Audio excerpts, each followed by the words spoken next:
Learn the lore of the rivals' characters. Let's talk about Squirrel Girl, Bushwack. Doreen Green just finished off a horde of vampires when her BFFF, her best furry friend forever, Tippy Toe, arrives and chitters something into her ear. A giant squirrel landed in Central Park. Squirrel Girl needs to go see for herself. As they approach the scene, there indeed is a giant squirrel.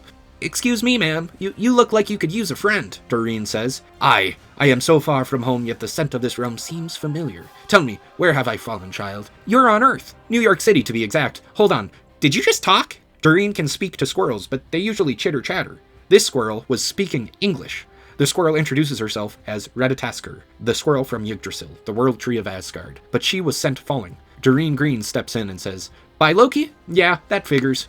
But it wasn't. Turns out, Victor Von Doom and Dracula paired up to send Radatasker falling. Doreen and Radatasker figured they wanted to get rid of the horn on Radatasker's head, for it is a branch of the world tree, which could be used to kill Dracula and his vampires. Right on cue, a wave of vampires attack.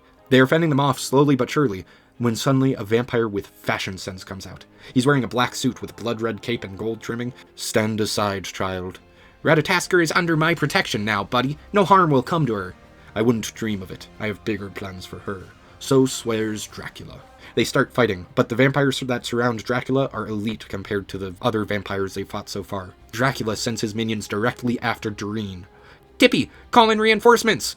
Countless park creatures emerge. Rats, frogs, squirrels, ravens, and crows. Squirrel Girl didn't know Tippy spoke to birds. Radatasker explains that those aren't birds from Earth. Those are Loki's crows and Hela's ravens. They must be looking for Radatasker as well. But Dracula isn't just a blood-sucking vampire. He is the king of vampires.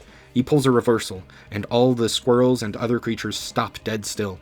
They turn with blood-red eyes towards Doreen. They forgot Dracula can control animals. Doreen is paralyzed.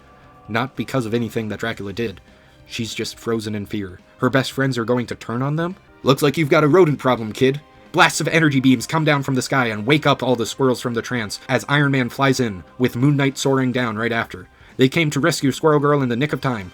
"I'm so glad you're here! We need to defend this Asgardian squirrel! I really thought it was all over!" "It is. We're getting you out of here now," Iron Man said. "Not without Radatasker!" "Yeah, about that," Moon Knight joined in.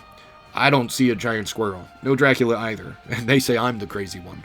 Dracula, with his extreme speed, used the squirrels as a diversion to take Radatasker while Doreen was stunned with fear. As Iron Man took Squirrel Girl away from the park, the only squirrel that hopped onto the flying rescue was Tippy. Doreen looked down at all of her little friends. They had to fend for themselves for a while. Apparently, Iron Man and Moon Knight have a plan. But for the first time in a while, Squirrel Girl was not feeling optimistic.